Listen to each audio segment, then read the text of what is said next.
Hello friends, welcome to your chef. ఇవాళ green chilli cabbage fry ఎలా చేయాలో చూద్దాము.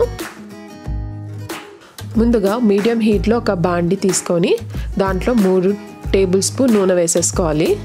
1 టీ స్పూన్ ఆవాలు, 1 టీ స్పూన్ జీలకర్ర, కరివేపాకు వేసేసుకొని తాలింపు వేసుకోవాలి. ఎండుమిరపకాయలు అనేది అవసరం లేదండి. ఇప్పుడు పచ్చిమిరపకాయలు వేసేసుకోవాలి. ఇక్కడ నేను 7 పచ్చిమిరపకాయలు వేసాను.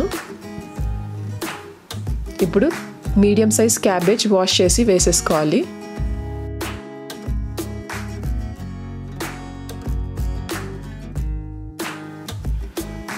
మర్చిపోకుండా 5 నిమిషాలకు ఒకసారి కలుపుతూ ఉండాలి.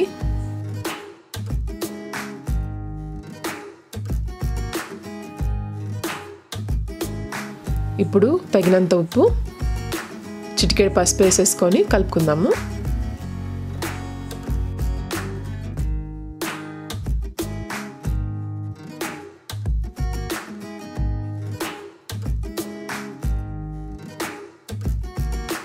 ఇప్పుడు ఇక్కడ నుంచి కూర అనేది ఫ్రై చిన్న మంటలోనే అవ్వాలి.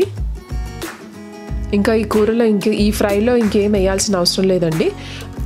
5 నిమిషాలకు ఒకసారి కలుపుతూ ఉంటేనే చాలు, కూర రెడీ అయిపోతుంది.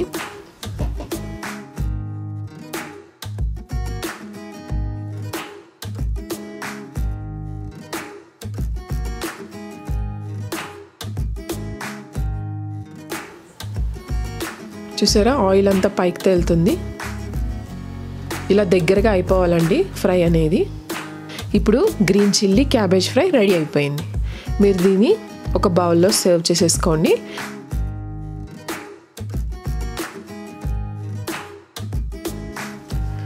ఇది వేడి వేడి అన్నంలో బాగుంటుంది, చపాతీలో కూడా బాగుంటుంది.